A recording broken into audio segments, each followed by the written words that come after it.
আজকে আমাদের আলোচনার টপিকটা হচ্ছে তোমাদের আইসিটি এর সি প্রোগ্রামের যে লুপের যে সেক্টরটা আছে সেই সেক্টরটা নিয়ে। তো দেখি আমরা লুপ আসলে কিভাবে কাজ করে। তার আগে জানতে হবে আমাদের যে লুপটা কিসের জন্য দরকার।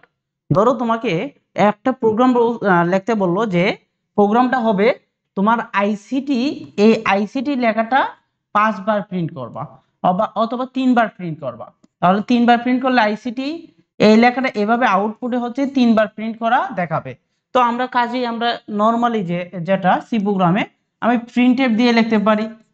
প্রিন্টএফ কতবার, এভাবে যদি আইসিটি আমি কতবার দিতে পারি, 5 বার প্রিন্ট করতে পারি বা একসাথে আমি 5 বার লিখতে পারি। তো এখন যদি আমাকে বলে যে আইসিটি লেখাটা তুমি 1000 বার প্রিন্ট করে দেখাও, তাহলে আমরা কি 1000 বার এইভাবে পসিবল, অথবা 10,000 বার বললো। তো এর জন্য এই যে পুনরাবৃত্তি, একটা কাজ পুনরাবৃত্তি করার জন্যই মূলত লুপ ব্যবহার করা হয়। তো লুপ ফাংশনটা কিভাবে কাজ করে এটা যদি আমরা একটু দেখি, তো আমাদের প্রথমত দেখতে হবে লুপের ফ্লোচার্টটা দেখে। ফ্লোচার্টটা দেখলে আমরা টপিকটা হচ্ছে ক্লিয়ার হয়ে যাব। তো লুপ মূলত, ধরো আমি এখানে একটা ভেরিয়েবল নিলাম আই ইজ ইকুয়াল টু 1। তো এই আইটা এইখানে একটা কন্ডিশন দিলাম। এই কন্ডিশনটা চলতে থাকবে যতক্ষণ পর্যন্ত আই এর মানটা 5-এর সমান এবং ছোট থাকে। তো এখন যদি আমি বলি যে এখানে দেখো আই, তার মানে আই এর মান এখানে সত্য, 1 5-এর থেকে ছোট, সত্য হইলে এখানে এখানে ইয়েস, আর এইদিকে হচ্ছে নো, তাহলে সে এইদিকে যাবে সত্য।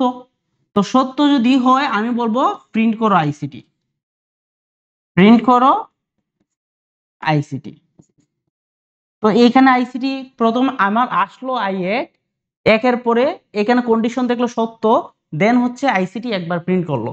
তো প্রিন্ট করার পর সে কি করবে, আমি এখানে বললাম তাকে তোমার মানটা 1 বাড়াই দাও, আই এর মানটা আই এর সাথে 1 যোগ করে দাও।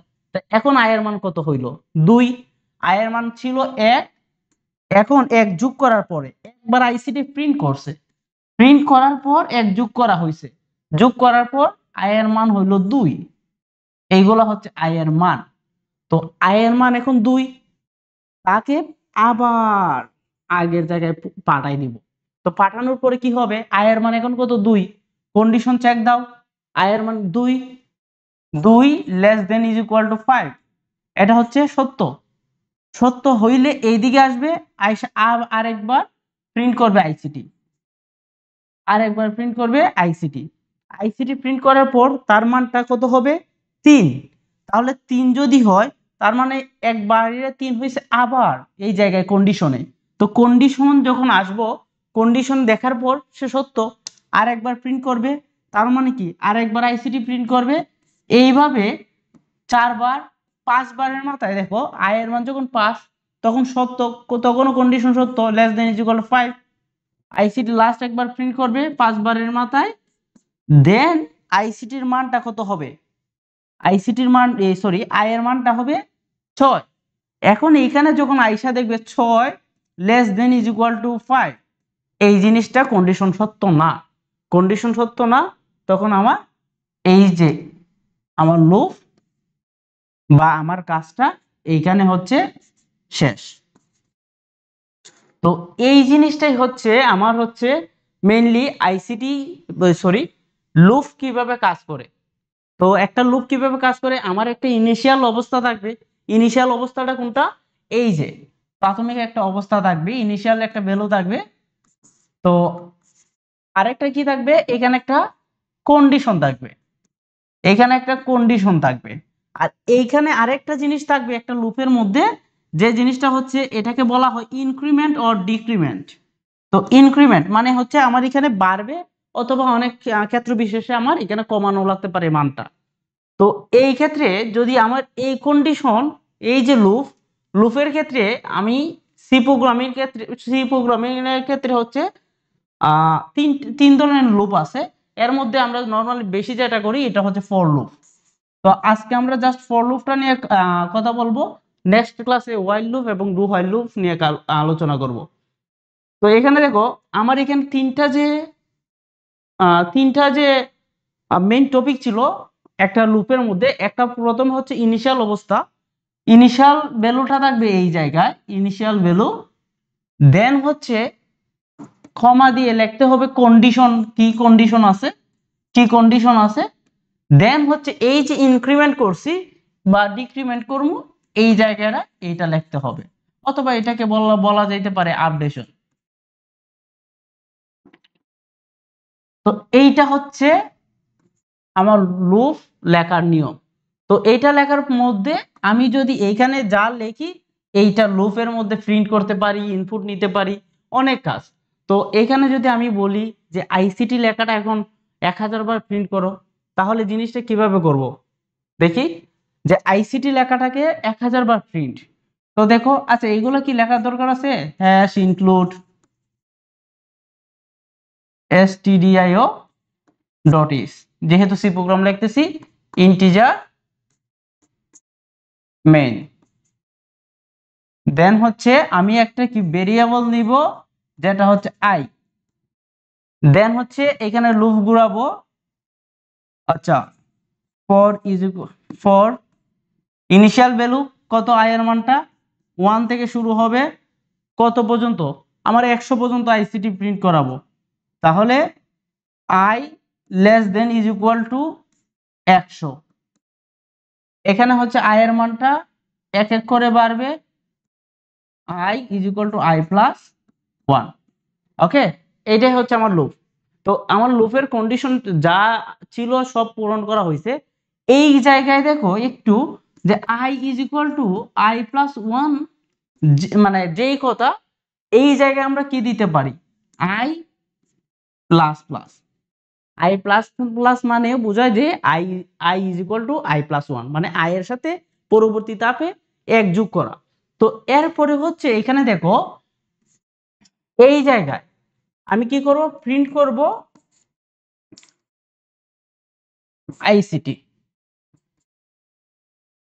তখন এখানে দেখো কি হইতেছে, আইসিটি প্রিন্ট কাজটা কিভাবে করবে দেখো।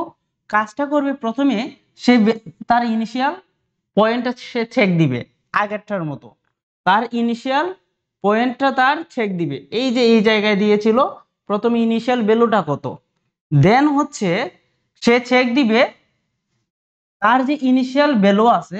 আমি একটু কালারটা চেঞ্জ করে নিই। প্রথমে চেক দিবি তার ইনিশিয়াল ভ্যালু, ইনিশিয়াল ভ্যালু 1। দেন হচ্ছে তার কন্ডিশন ঠিক আছে কিনা, যদি কন্ডিশন ঠিক থাকে তাহলে তার ভিতরে এই যে লুপের ভিতরের কাজটুকু করবে সে। তার মানে প্রথমে 1 সে প্রিন্ট করবে আইসিটি। ওকে, দেন হচ্ছে তার কাজ এখানে শেষ। এইখান থেকে সে চলে যাবে আবার তার আপডেশনে। ওইখানে কি আই এর মান কি করবে, 1 বাড়াই দিবে। তো 1 বাড়ানোর পরে কোথায় গেছিল, সে দেখো 1 বাড়ানোর পর এই জায়গায় চলে আসছিল ফ্লোচার্টে। তো তার কন্ডিশনে চলে আসছিল। সে কি করবে, 1 বাড়ানোর পর সে দেখবে তার কন্ডিশনটা কি ঠিক আছে কিনা। যদি কন্ডিশন ঠিক থাকে যে এখন 2 হইছে, 2 হচ্ছে 100 থেকে ছোট, তাহলে সে আর একবার প্রিন্ট করবে, আর একবার আইসিটি প্রিন্ট করবে। এইভাবে আইসিটি প্রিন্ট করতে থাকবে, আইসিটি আইসিটি। ঠিক আছে, এইভাবে 100 বার সে আইসিটি প্রিন্ট করবে। কিন্তু এইখানে দেখো একটা জিনিস, সে কিন্তু নতুন নতুন লাইনে সে প্রিন্ট করবে না, সে একসাথে প্রিন্ট করবে আইসিটি আইসিটি আইসিটি। তো তোমরা যদি এইখানে একটা স্পেস দিয়ে দাও বা একটা ট্যাব দিয়ে দাও, যে লেখাটা এইভাবে না লিখে আমরা যদি এইভাবে লিখি, এখানে একটা স্পেস দেওয়ার পর, এখানে একটা স্পেস দেওয়ার পর হচ্ছে আইসিটি লিখি, তাহলে এই জিনিসটা কিভাবে দেখাবে, আইসিটি লেখার পর আইসিটি দেখানোর পর একটা স্পেস দিবে, দেন হচ্ছে আইসিটি লিখবে, দেন আবার আরেকটা স্পেস দিবে, আইসিটি লিখবে। ঠিক আছে, এখন যদি আমরা চাই যে না এইভাবে আমরা লিখবো না, লিখবো যে আইসিটি নতুন লাইনে, নিউ একটা লাইনে আইসিটি দেখাবো, তখন জাস্ট এই জায়গায় চেঞ্জ করে দেব। এই যে আইসিটি লেখার পর, আইসিটি দেওয়ার পর ব্ল্যাক স্ল্যাশ এন, এই চিহ্ন দিয়ে বোঝায় তোমরা নতুন লাইনে পরবর্তী লেখাটা নতুন একটা লাইনে লিখবা।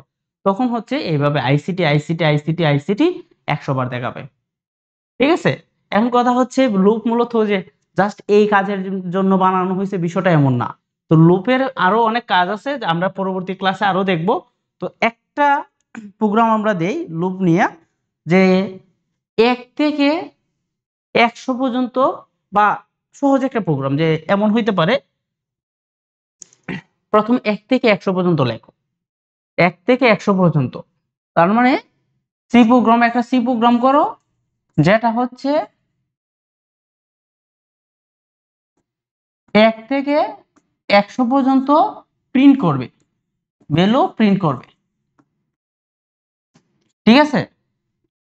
তো প্রথমে আমরা জাস্ট লুপের অংশটা লিখি আর বাকিটুকু না লিখি যে হ্যাশ ইনক্লুড। তো এই ক্ষেত্রে কি হবে, এই ক্ষেত্রে প্রথমেই হবে, দেখো আমার আই, ইন্টিজার আই একটা নিয়ে নিব, অথবা লুপের ভিতরে এটা নিতে পারি, সমস্যা হবে না, ইন্টিজার আই। দেন হচ্ছে আমার লুপ কত থেকে শুরু করতে হবে, 1 থেকে, তাহলে আই এর ভ্যালুটা 1। দেন হচ্ছে আই লেস দেন ইকুয়াল 100, তার কন্ডিশনটা 100 পর্যন্ত চলবে। তারপর হচ্ছে এক এক করে বাড়বে, I is equal to I plus 1। তো এইটা হচ্ছে পরের যে কাজটুকু করা আমরা করে ফেলছি, যে আই এর মান প্রথমে 1, পরে হবে 2, আই এর মান পরে হবে 3, এইভাবে 100 পর্যন্ত যাবে। তো এইখানে আমরা কি প্রিন্ট করতে বলছে, প্রিন্ট করতে বলছে 1 থেকে 100 মান। তাহলে আমার যদি প্রিন্ট এখানে করি আইসিটি, তাহলে আইসিটিটা 100 বার প্রিন্ট করবে, কিন্তু আমার আইসিটি এখানে 100 বার প্রিন্ট করতে বলে নাই, আমার মান প্রিন্ট করতে বলছে। তো এটা দেখো তো ডেসিমেল নাম্বার, তো পার্সেন্ট ডি, ইন্টিজারের ক্ষেত্রে আমরা জানি কি পার্সেন্ট ডি দিলে ভ্যালুটা প্রিন্ট করবে। আচ্ছা, এরপরে হচ্ছে আমরা একটা স্পেস দিয়ে, আমরা যদি এই জায়গায় আমার আই এর মানটা 1 2 3 করে বাড়তেছে, আই এর মানটাই যদি আমি প্রিন্ট করে দেই তাহলে কি হবে, দেখো আই এর মান যখন 1 সে 1 প্রিন্ট করবে, আই এর মান যখন 1 সে 1 প্রিন্ট করবে, আই এর মান যখন 2, আই এর মান যখন 1 বেড়ে 2 হবে তখন সে 2 প্রিন্ট করবে। ঠিক আছে? আমি এখানে যদি একটা কমা দিয়ে দিই তাহলে প্রতিবার 1 1 1 এর পরে 2 2 এর পরে 3 3 এর পরে 4, এইভাবে ভ্যালুগুলো প্রিন্ট করবে। ঠিক আছে? এখন যদি আমরা বলি যে না, লুপের ক্ষেত্রে আমি এখানে কি করব, 1 থেকে 100 পর্যন্ত না, শুধু জোড় সংখ্যাগুলো প্রিন্ট করব, 2 দেন হচ্ছে কত 4 দেন হচ্ছে 6। তো এখানে দেখো ইনিশিয়াল ভ্যালুটা কত 2, আমরা জাস্ট এই জায়গায় চেঞ্জ করে দেব, আমরা জাস্ট এই জায়গায় চেঞ্জ করে দেব, এখানে 2, মানে 2 থেকে শুরু হবে আই এর মানটা, 100 পর্যন্ত ঠিকই চলবে। কিন্তু আই এর মানটা দেখো 2 এর থেকে 1 বাড়লে 3, তখন কিন্তু আর জোড় সংখ্যা প্রিন্ট করবে না, সে জোড় সংখ্যা আর প্রিন্ট করবে না। জোড় সংখ্যা যদি প্রিন্ট করতে হয় 2 এর সাথে আরো 2, তার সাথে আরো 2 যোগ করতে হবে। তার মানে আই এর মানটা কত করে বাড়বে, আমার বাড়ানো লাগবে, 1 1 করে না, এখন হচ্ছে 2 করে বাড়াতে হবে। তাহলে প্রথমে 2 প্রিন্ট করবে, তারপর সে এইখানে 2 প্রিন্ট করার পর, 2 প্রিন্ট করার পর সে এখানে কত যোগ করবে 2, তখন আই এর মান হয়ে যাবে 4 4, তারপর আবার 2 যোগ করলে 6, এইভাবে 100 পর্যন্ত যাবে। তাহলে আমরা দেখতে পারতেছি যে আমরা লুপ দিয়ে 1 থেকে 100 বা কোনো কিছু একাধিকবার প্রিন্ট করা, অথবা জোড় সংখ্যা, সেম ভাবে আমি বিজোড় সংখ্যা আমি বের করতে পারবো। সেম ভাবে লুপ দিয়ে আরো, যেমন আমরা প্রাইম নাম্বার বের করতে পারবো, লুপ দিয়ে আরো অনেক অনেক কাজ করা যায়। তো আমরা আস্তে আস্তে আহ, আমাদের এই ক্লাসগুলোর মাধ্যমে লুপের যত কথা আছে সবগুলো হচ্ছে আমরা প্রোগ্রাম এবং উদাহরণের মাধ্যমে সলভ করা ট্রাই করব। ঠিক আছে? ধন্যবাদ।